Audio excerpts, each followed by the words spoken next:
There's all these mental. All right, so pass your homework. Hey guys, pass your homework over, please.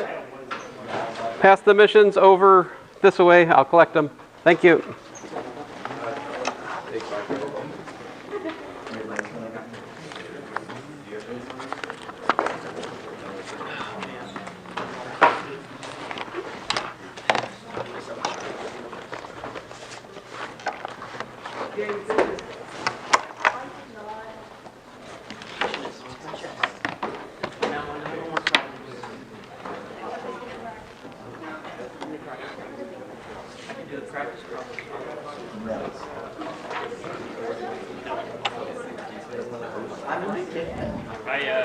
I started the mission this weekend. All right, pass them over, please, if you haven't already. I'll come get them in a second. That's fine. My brain has not processed what they were both do so close back to back. I didn't have time to do anything with the mission until now, and then tonight I got to do the tech on, so.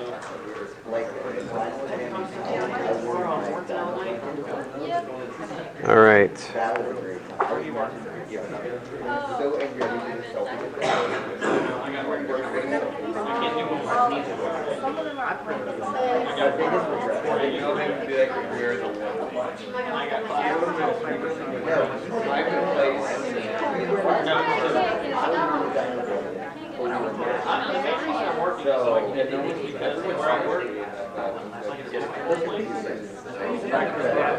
They give you $5,250. That's a lot better. 2 seconds. Oh, no, I work. That's the best part. You just walk around campus. Some people are like, I think they were like, All right. I will eventually get this computer to work. did you get interviewed by ESPN? I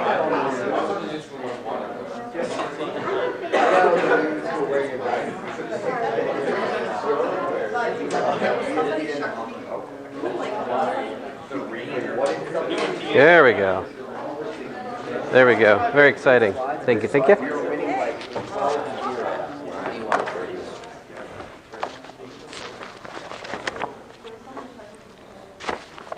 Thank you. Thank you. I did ask for these to be stapled. I noticed a lot of them are missing a staple. This is not good. You got it ready? Yeah. But, yes. Anyway. I think the Wi-Fi is being slow. Maybe next time, I guess. Is the Wi-Fi being dumb? Yeah. Give me a second here. Let me close the doors and we'll get started.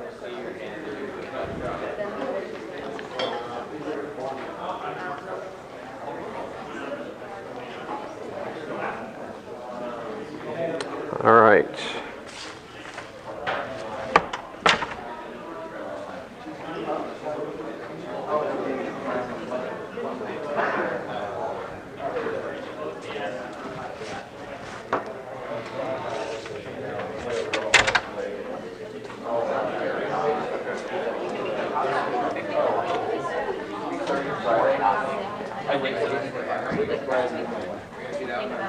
Mine's bringing up a paragraph saying I marked credit and just saying credit. All right. Well, I will begin with a word of prayer. So it's time to stop talking. So, Dear Father, we thank you for this day. Again, I thank you for this class. Just ask you to bless our work today. Help us to just glorify what we do and understand a little more about your creation, Lord. In your name I pray, Lord Jesus. Amen. All right. So if the top hat doesn't work, do not fret. It does not matter. I would hand the attendance sheet out, but I left that in the office, so sorry about that. Anyway, it will be okay. So here's mission 1. Let's just look at it together. So problem 1, so this should be posted in Canvas now under module 1 about 3 minutes ago. So we have, this one's in quadrant 1, so that means we can just use inverse tangent and we get the angle here. This one is in quadrant 2, so I end up having to subtract that angle from 180 degrees, or you could, there's various ways to do it, but anyway, 143.13 degrees is what I got there. This one, it's directly downward, so that's minus 90 degrees, or if you like 270, you could also write that. And I'm also, pointing out the unit vector and the direction for each one of these, right? So anyway, any questions about these before I go on? Let me go on. So this one here, let me scooch back a bit. So we have A directed 10, a standard angle 30 degrees. That's this guy. And then B at 225 degrees. Let's see here. So 225 degrees would actually be like down here, right? But we're actually dealing with minus B. So C is A minus B. So if it's 225 down here, the opposite side, it's up here. So that puts minus B actually at 45 degrees. And so I've really got I've got a vector minus B at 45 degrees, and the magnitude's 20. So to find C, I just break into components and add them together like I do down here. So A is, 8.66 and 5, and the B is minus 14.14. But of course, I actually want minus B, so that trades these minuses for pluses down here. And I end up with 22.8 and 19.14 there, which gives me magnitude of about 29.77. And, well, this vector is pointing in quadrant 1, so I can use the inverse tangent of the y component over the x component to find the angle. So, of course, we can't always do that. I hope you've learned that from problem 1, if nothing else. So the arctan is just always, you would basically just throw it in the first quadrant and then just... So can somebody answer his question? Like, where does arctangent work? I'm trading your question for that question. Where can I just use inverse tangent of the y component over the x component? First and third. The first and the fourth quadrant, right? So like where x is positive, you can do inverse tangent of y over x to find the angle. In quadrants 2 or 3, there we need to think about it. Now, what you're saying is we can always just discard the signs. Maybe that's what you're saying. We can always just ignore the signs of the vector and take the inverse tangent of y over x. That gives me a reference angle. I draw a picture, and I can go from there to figure out what the standard angle is. I completely approve of this method as well. But one way or another, you must find the correct standard angle, all right? I don't talk too much about that in here because really that is trigonometry, which is a prerequisite for here. So anyway, here we've got two vectors, 2, 0, minus 3, and 4, 5, 0. We're supposed to calculate the dot product. So the dot product should be a number, and here it happens to be 8. Cross product, well, the cross product should be a vector. There's two different ways to do this. The one way is just to do algebra, like I did here. So I got like x cross y, z cross x, z cross y, like that, right? Now x cross x is 0, x cross y is z hat, z cross x hat is y hat, and z cross y hat is minus x hat. So that minus cancels this minus and gives you a plus, whereas over here we keep the minus because that's just a y hat. So anyway, long story short, we get 15 minus 12, 10. And you can easily check that the dot product of this vector with A and with B is, let's see, you're like dot product of A with this is what? I got 30 plus 0 minus 30, 0. The dot product of this vector with the B vector, 4 times 15, 60, minus 60 plus 0. Hey, 60 minus 60 is 0. So you can easily check that the dot product of the cross product with the vectors you're crossing are both 0. That's important because, of course, the cross product is the vector which is perpendicular to both A and B, right? That's our whole reason for constructing this newfangled cross product vector, right? It gives us a perpendicular vector to a given pair.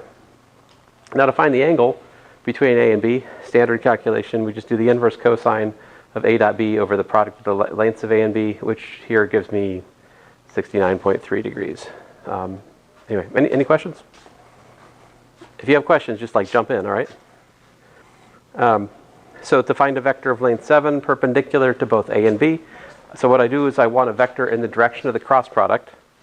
So I just take the unit vector of the cross product vector, which is this, which ends up being like 0.693, 0.554, 0.462, something like that. And I take that and multiply by 7. There's your vector. So there's two answers, right? This is one. What's the other possible answer? Same vector, but what? But negative. So for those of you who worked it out with algebra, you probably found two answers, right? If you work this out with algebra. This here, the volume is given by the triple product, so we can do either plus or minus C dot A cross B. The plus or the minus depends on whether ABC is a right-handed triple or not. As it happens here, C dot A cross B, now I already figured out A cross B, right? So I've got that already. And as such, this just gives me this, which if I solve for alpha, I get minus 7 over 15, which is about that. So, yeah. And there's probably two values that would work here if I had to guess. But because I could have also set this equal to minus 1, and that would have still been a legitimate solution, right? So there's more than one solution here. I've only given you one of the solutions, but technically that could be minus 1 as well. Oh, wait a minute. Hold on a second. I got to read my problem. Right-handed triple. So that means that this triple product has to be positive. So no, there's just one solution. It's the one I have. So, all right, so there's that. This problem is like a close cousin, like a kissing cousin to an example we did in class. Oh, I'm sorry. Are you West Virginia? No? Oh, Alabama? I thought it was like more like Mississippi. I lived in Alabama for 2 years, so I can make this joke. You know, where do people in Alabama make fun of? It's easy. It's Mississippi, right? They may be 49th, but there's a 50th. So, sorry for all of you Mississippians, but whatever. I almost bought a house in Mississippi once, but anyway. So d squared is the length of d, so I can do d dot d. And you got the sum of these three things, the sum of those three things. So this gives us 9 possible things, right? Trinomial times trinomial gives me nine products, but 6 of these are 0 because we're given that A, B, and C are pairwise perpendicular, right? So it just leaves us with this term, and that term, and that term, which is A squared, B squared, and C squared. So there we go. This is the three-dimensional Pythagorean theorem, right? If you've got three vectors which are perpendicular to one another, the length of their sum is squared is this sum of the squares of their lengths. So I like this one. This is a nice problem. So this one here, some of you probably didn't work the way I did it here. You probably used algebra, and that's fine. You certainly could use algebra to work this out, right? Assume that you've got a scalar multiple of A, and then look for that being C, and then look for D having that D dot C is equal to 0. This would give you several equations that you could solve, right? But what was intended here was for you to piggyback off of my discussion in class of the parallel projection versus the orthogonal projection of B onto A. And so like this piece, we just do B dot A hat times A hat. That gives me a vector that's in the direction of A and has the length of the green vector here. So there's a more convenient formula for that if you don't want to also calculate A hat. So anyway, I get this for my C, and then the orthogonal piece, you just subtract that from B, and that'll give you a perpendicular vector, as it happens, which we call D. And you can check that C plus D is in fact equal to B, and also that the sum of C and D is as desired here to be B. Any questions? So the larger point here is if you're faced with a difficult geometric question that involves like casting shadows of one vector onto another, the projection is a useful tool to cast shadows of one vector onto another, among other things, right? And if you studied the notes, I've solved a pretty difficult problem in the notes where I find if you're given a line and you have a point off the line, how do you find a point on the line which is closest to that pair of points on your on your given line. And like we can take displacement vectors that are along the line and a displacement vector to the point off the line. We can project that displacement vector onto the line to find the closest point. This is an example in the notes that I have put on a test in the past year. It has happened before. I'm not saying it's happened this year, but it's something I've tested before. That would be like the hardest problem I know of with this stuff. That's not really, really clumsy. Here, we got the ninja problem. What goes on? He starts here, he takes 40 steps that away, 80 steps that away, and then 50 steps that away. And then I believe there's a tree right there. He climbs 20 steps up because he's a ninja. So that's the kind of thing they can do, right? Like walk along the tree. Those of you who are cultured know what I'm talking about. You've seen these things, right? Ninjas train by walking up trees. It's something they do. We all know this, right? No? You're like, you only watch UFC. You only know like recognized martial arts like Krav Maga and other things like this. Well, there are other things. So I'm talking more about ninjutsu and this sort of thing. But anyway, I digress. Wait a minute. Is that spinjitzu? No, that's something else. One of my great joys at the church I go to is there's a pair of grown men who, when they were boys, they partook in the spinjitzu. And so sometimes if you watch them in church, after church, they will start spinning into one another. And it's truly hilarious to watch grown men trying to spinjitzu one another. It's quite something to behold. You have to kind of like let your arms go limp and then just kind of like that. Like that's basically the rules. You can't like use your arms. You have to use the motion of your body to let your arms spin freely and whack them into other people. That's the rules, as I understand them. What's that? Can we do that one day? I mean, you can do it after class anytime you want. But I would, if you're going to do that, please do it like right outside the bathroom where the maximum amount of people are walking by for best effect. Anyway, any questions about this problem? So basically I just calculate I set a system of coordinates and I use the usual, basically the standard angle vector, but I slap a 0 onto it because it's 3-dimensional. And so that gives me like the first displacement, the second displacement, the third displacement, and then I add 20 to go up, right? That all gets me to where the ninja is. And then if I remember right, what's he doing? He's shooting back at where he started, right? So if you think about that, that means that what you're actually, the attack vector, let's call it, D.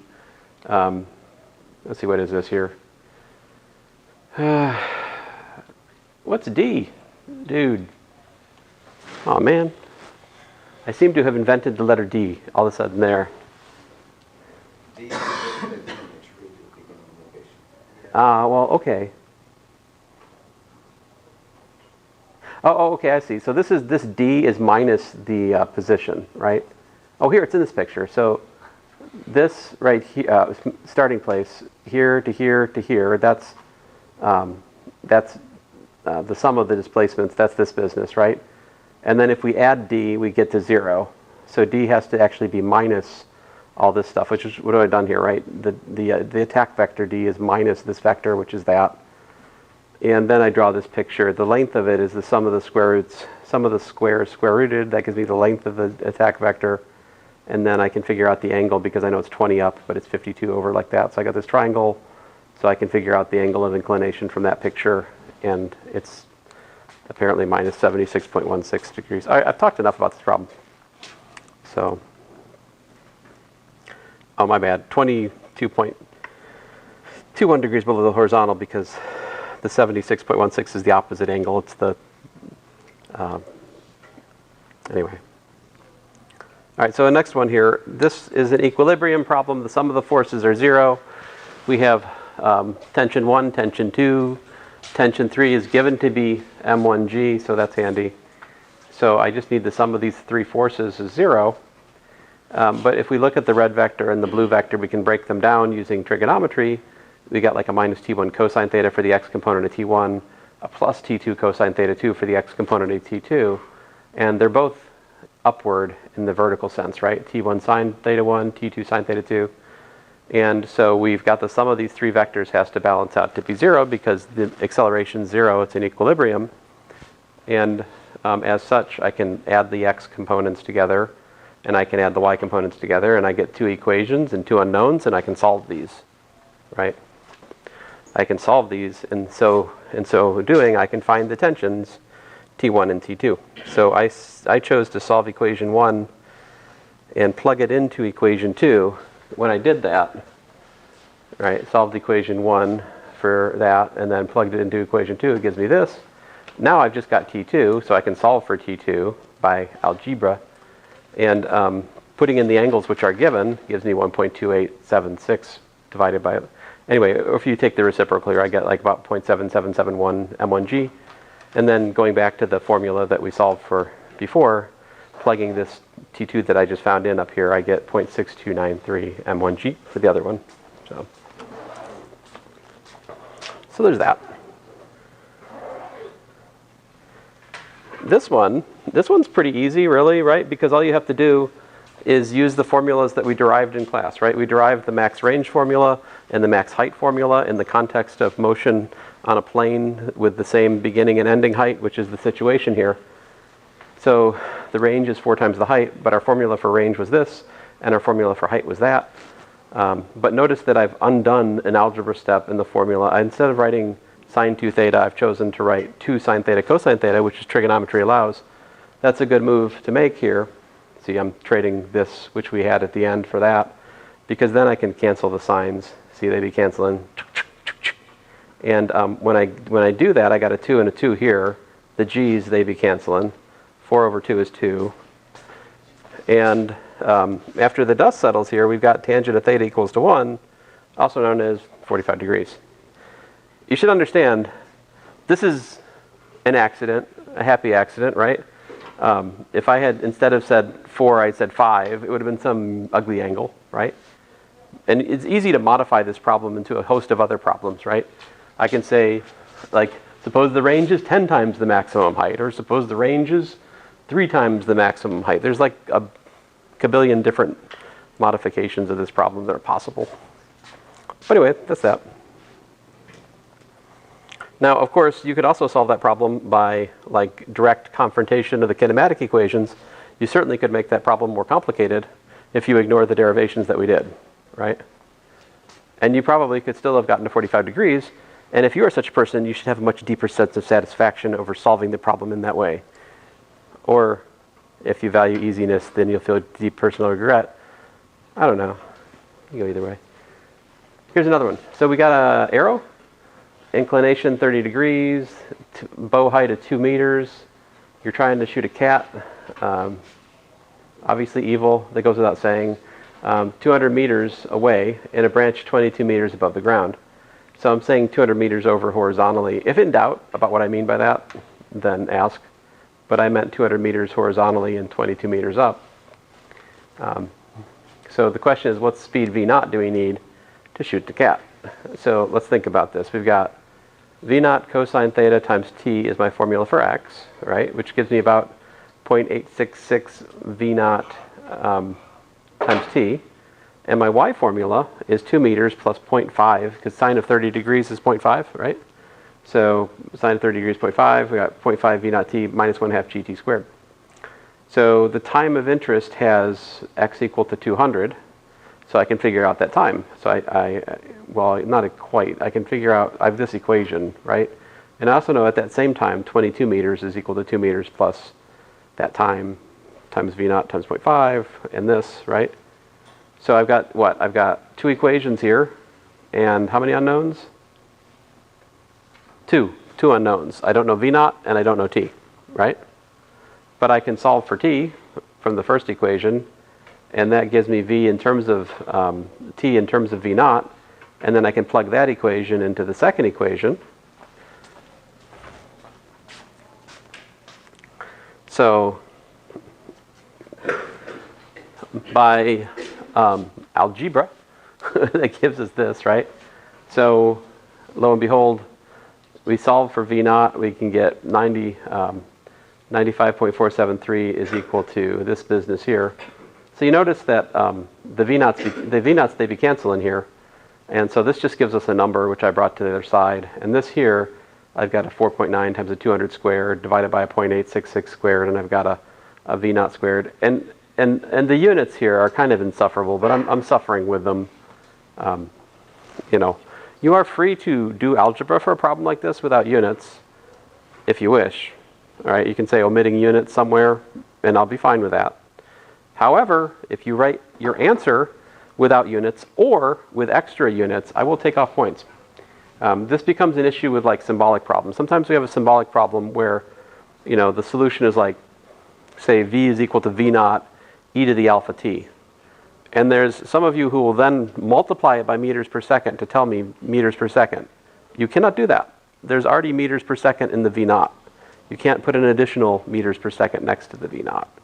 All right, so we want to write as many units as we need, but no more that we don't need in the answers here. That said, I do allow you to like not do what I'm doing here and actually work the algebra without the units cluttering everything, right? Because the algebra does get easier if you're not writing the units, right? Like if I'm not writing meters per second here, meters per second squared, this is just a 4.9. This is just a 200, you know? It's easier on the eyes if you omit some of these units and just do the algebra without the units, but that does come with a, you know, a warning if you've got centimeters and if you're dealing with like seconds versus hours versus minutes. If you try to like put together things with, you know, disparate units into one expression and don't pay mind to the unit conversions, well, that can also get you. I don't foresee that really being an issue on this test, but it is an issue in the course overall. Anyway, so yeah, so we solve for v naught squared, get that, and I take the square root, and I get that. And I didn't bother with the minus solution here because I think it's physically clear that we're looking for the positive solution, right? So, because v naught's the speed here. So, and by the way, that makes the time in retrospect be 4.414 seconds. Algebra. Yes, it would have been easier if I'd left out numbers until the, numbers. Well, that's also true. As a general point of order, it's oftentimes easier to work a problem symbolically and not put the numbers in so early. So I'm not living by my best practices here in this solution, all right? But this solution will be helpful to the grader because this will help them discern whether or not your solution is legitimate. So like, you know, there's more than one cat I'm trying to kill here. I'm very proud of this problem. It's one of my favorites. Ron Swanson mistakenly orders a sausage sandwich at a vegan run donut shop. After taking a bite, he recoils in horror and throws the faux meat entree at 15 meters per second as shown below. At what theta did Ron Swanson throw the pathetic veggie sandwich, given that it flies 10 meters over here before it hits the ground? So, yeah. So, this is a tough problem as it happens. So it starts out relatively benign. We write down the kinematic equations, right? And so we know everything here except for the angle, right? We know it's 50 meters per second. Great. And we also know that when x is equal to 10, we're back to y equals to 0, right? We also know that. So if I plug in this equation, if I put that equal to 10, that gives me t is equal to 10 over 15 cosine theta, right? That's the time at which it hits the ground. So then I can plug that time up into my y equation. I know that at that same time we have 0. So I have 0 is 1 plus 15 blah minus 1/2 g blah squared. And that's where it gets interesting because you have to look at it and go, okay, well this is a tangent and this is a secant squared, right? So how do you solve such a thing? Well, you need to put it in terms of one thing that you can understand. So the natural thing to do here is to switch the secant squared to a tangent squared plus 1. So I trade this secant squared for a tangent squared plus 1. Lo and behold, I have a quadratic equation in tangent theta. But a quadratic equation in tangent theta that I can solve. All right? You remember when you solved quadratic equations in tangent theta in your pre-calculus course? Do you remember that? No, I don't either. So you're going to need to learn new algebra as you study physics. This is one of those things, all right? This happens. Like the algebra you know, it's not enough. You have to take it, logically combine it, and you're going to solve new problems in here. This is the nature of the beast. It is why physics in part is harder than other subjects. This kind of thing happens sometimes. So anyway, once we get past the basic numerics here, we've got a quadratic equation, and so we can solve that. And we either get tangent theta is 4.4708 or tangent theta is 0.02096.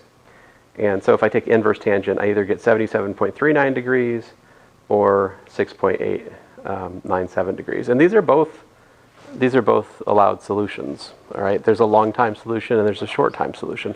This is typically the case for projectile motion, right? There's a lot of times going to be two possible solutions in this kind of scenario. Unless we're at 45 degrees, and then it's kind of like the same solution doubled. Yep. Can we use a graphing calculator? I think I said you can use a graphing calculator, yeah, but you do have to show your work. What if we use the graphing calculator from previous stuff before we did the quadratic? We set one equation to the other and just let it do.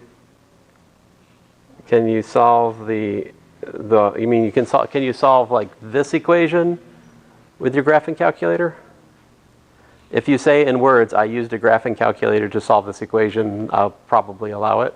Unless it's a derivation, in which case you're kind of up a creek. But yeah, I don't see that's wrong. I also encourage students to use, like I said before, don't actually do the quadratic formula, that's dumb. Use this calculator or one like it, find the quadratic solver on the calculator, because you're dealing with ugly numerical coefficients to a quadratic equation, right? So like if I'm going to solve this quadratic, I'm just going to find the quadratic solver. I'm going to put A as 2.177. I'm going to put B as -10. And I'm going to put C as this. Now the other caveat I would say to what you said is if you find the wrong solution because you're looking graphically and not seeing the bigger picture, that's on you. So there is a danger to doing what you're doing, because if there's two answers which are far apart on your graph and you don't see them both, the quadratic equation is rigorous. It doesn't miss anything. So there's that. But probably you'll at least get half of it, right? At least that much. Anyway, let me move on here. That's a good question. This one here, we have a cannon, and we're told it lands on level ground some 7 seconds later. You hear the explosion 7 seconds later, right? So we know that it lands 1,000 meters because it hits something that's a reference point, right? So we know that that's 1,000 meters from where we shot, and we hear it 7 seconds later. You also know the speed of sound is 333.3 meters per second, which is super convenient because when we do time the sound travels times the velocity the sound travels, you see that the flight time for the sound is just 3 seconds, which means it actually took 4 seconds for the cannonball to go from here over to here and go boom. So our flight time is 4 seconds. On the flip side, we also know that x is v naught cosine theta t and that y is this. So we can put in the 1,000 like so and the 0 like so. And let's see here, what was I trying to find? I forgot what I'm trying to find. Speed and angle. Oh, speed and angle of inclination. All right, so at this point, I've got two equations and two unknowns, I think, right? Because I've got v naught and cosine theta, and down here v naught and sine theta equal to 0. So I can solve. So algebra happens, and we get 4.438 degrees, or and also the initial speed of 250.8 meters per second. There was a question, or no? All right. This is the ninja on horseback problem. The basic idea here is just that because the ninja is traveling on the horse, when it throws the throwing knife, can a ninja throw a throwing star? Sure he can. There we go. So, sorry, yeah, it's pretty horrible, wasn't it? Yeah. Yeah, yeah. Yeah, that's right. Some of you are cultured, I see. Not everyone. Some of you probably wasted your time in high school doing things like reading Shakespeare or studying the classic works and so forth. Okay, but I'll shut up. Whatever. Where are we? So my point to you guys is simply that if the horse is going 50 meters per second and he throws it at 20 meters per second relative to the horse, then relative to the Earth, the speed at which the throwing star is thrown is 35 meters per second, which is why I have this 35t here for my x equation. Now the y motion is the same as always. It's where it starts minus 1/2 gt squared. The reason there's no time term in here is because it's thrown horizontally. So the initial y velocity is 0, right? And then it kind of drops down, which I've tried to illustrate with my exceedingly technically correct diagram here. But anyway, I got these equations. When it hits the target, it's at y equal to 0, so we could find the time that it takes to drop to the target height. So about 0.5051. Missing a seconds there. Do I ever get it back? So this is an example of calculating without units, right? So finally I'm like, well, I better put units in the answer, otherwise somebody's going to take points off. So I did that. So I get about 17.68 meters from when he throws the knife is when it's going to hit the target. However, it was pointed out to me by somebody that if he was to, say, throw at the target as he's passing it, I don't know why he'd do that, but he's a ninja, so don't question it. But if he was to throw it the other way, like behind him, horizontally, you know, like as he's going away from the target, then the effective velocity to the Earth would not be 35, but it would be, you know, 15 minus, I can't do this, minus 15 plus 20, which would be 5 meters per second, and that. But no one did that, so that's just weird. That's just weird.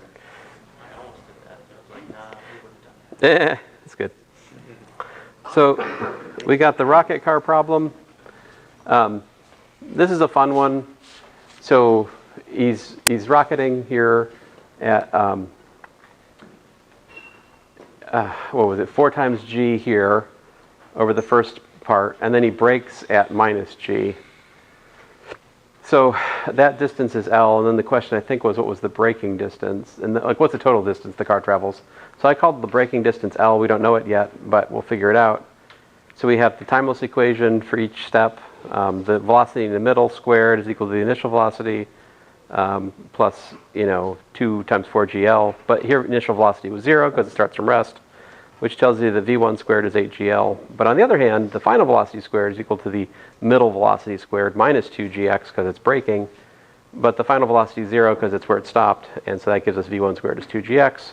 So you get your 8gl is equal to 2gx, which then tells us that x is equal to 4l. So the total distance was 5l. We worked this example in class, right? So this is hopefully not a big deal. 5l. We talked about something, well, I don't know. We might have talked about this in class. It might just, if I talked to somebody about this individually. I can't remember. It all runs together for me at some point. But anyway, so the wind goes that way, the force of the water goes that way, so the net force, the force of the wind and the water on the boat is this, all right? So the mass times acceleration has to be equal to that. So I divide by the mass, that gives me the acceleration of this. And so that's the acceleration vector. To calculate its magnitude, we take the square root of the sums of the squares, right? And it looks like we can just take inverse tangent of 1.444 divided by 0.6667, right? Because it's in quadrant 1. So we expect the standard angle between 0 and 90 degrees this time. There you go. I'm going to move along here. This one, we have a unit vector directed 30 degrees north of west, which looks like this. And I said you've got forces, F1 and F2, that act on a body with mass 10 kilograms. Now, F2 is in the u-hat direction where u-hat is given, right? F1 is almost given, I mean, it's pretty much given in Cartesian form, right? 3, 6. So I've got 3, 6, and then I've got 20 times this unit vector, which happens to be minus 0.66866 times 0.5. That's the net force, so mass times acceleration is equal to the net force, and lo and behold, my acceleration is that. And I think I was supposed to find the magnitude and direction of the resulting acceleration, so there's the acceleration in vector form. To find the magnitude, I take the square root of the sums of the squares. And what should the angle be here? What range should we find it in? In which quadrant? Quadrant 2, right? So the angle should be between 90 and 180. And so for that reason, I can't just use inverse tangent. I have to subtract that inverse tangent from 180. I get 131.8 degrees for the standard angle of the acceleration here. All right. So here we have coordinate systems x1, well, x, y, and z, let's say. And I say that there's a particular particle that has the following trajectories as measured by those coordinate systems, respectively this and that. So my first order of business is to calculate the velocities with respect to the given coordinate systems, namely Vx, Vy, and Vz. So that's as simple as differentiating the given trajectories. So we differentiate, and those are the velocities, all right? Part B, calculate the accelerations. So what do? That's also pretty easy, right? We just differentiate again. And so the accelerations with respect to the x, y, z coordinate systems are 0, 0, 2, 0, 0, 2, and 0, 0, 6 t. All right. Then question C. Suppose that the x is an inertial coordinate system. Which of the other coordinate systems could be inertial as well? So for two coordinate systems to be inertially related, they have to have the same acceleration. All right. Or they have to be related by multiplication by a constant rotation matrix, right? That's not even an issue here. There's no rotation matrix to think about, so yay. Obviously, x and y, potentially, logically speaking, could be inertial. Now, showing that one trajectory through space shares the same acceleration with respect to two coordinate systems, that doesn't prove that they're inertially related, because it could just be a quirk of fate that particular trajectory has matching accelerations in both frames of reference, right? But on the other hand, if the accelerations differ in the two different coordinate systems, that is proof positive that they can't both be inertial, because if they're both inertial frames, they will measure the same acceleration, in as much as that they have, the direction of the coordinate axes are shared. And so that's why the z coordinate system cannot be inertial with respect to x, because you see here we have a variable acceleration. So z has to be an accelerated frame of reference with respect to the x coordinate frame. So that was all that problem was about. Let's see here.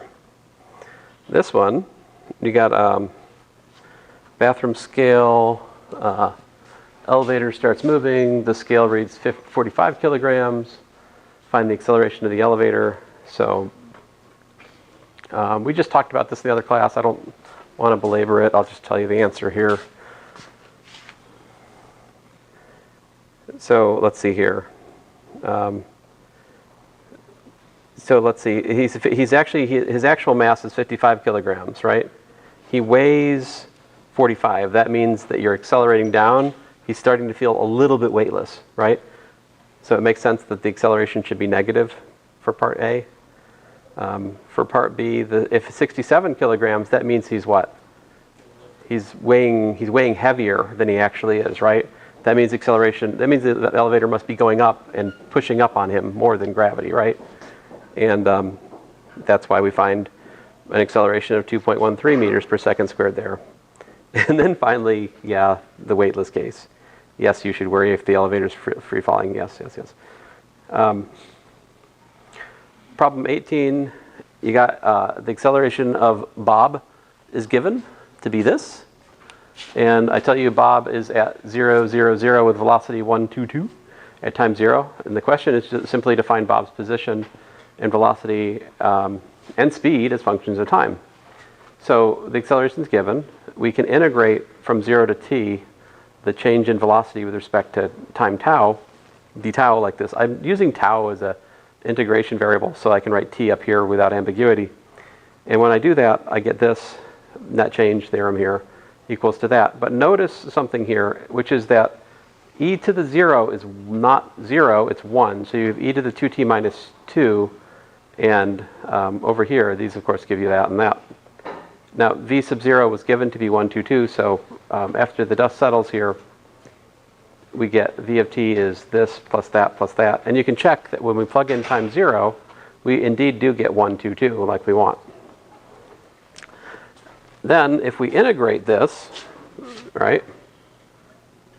If we integrate this, what happens? We get the next step, which is that r of t is this. And again, you can check. If I plug in times 0, I get 0 minus 1/4 plus 1/4, right? Over here, I get 0 plus 0, 0. Over here, I plug in times 0, I get e to the 0, which is 1. 1 minus 1 is 0. If you guys got this wrong, it's probably because you're assuming that the constant vector you add has to be the initial velocity or the initial position. It doesn't have to be. If there's an exponential, that exponential is not 0 at time 0, and that adjusts how the constant vector has to be fit. All right, that's something to watch out for. But anyway, I hope everybody got this problem. Hopefully, wasn't that hard, right? I hope. And then finally, this is the constant jerk problem. So like the derivative of the acceleration is a constant vector, and we solved this in class, but we solved it in an uglier way.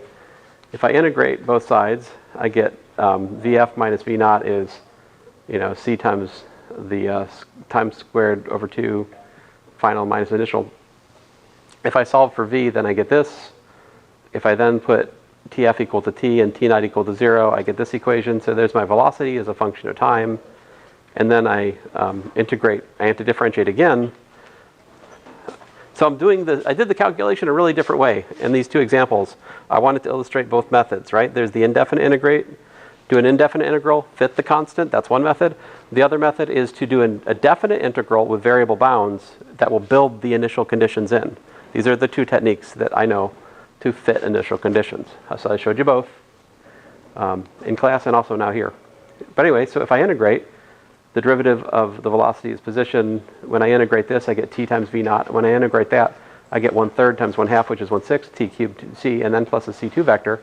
I don't know what that is, but after I plug in times 0, I see that in fact it should be r0, and so there you go. There's my position at time t in the case of constant jerk. Now, and finally, here's the last problem.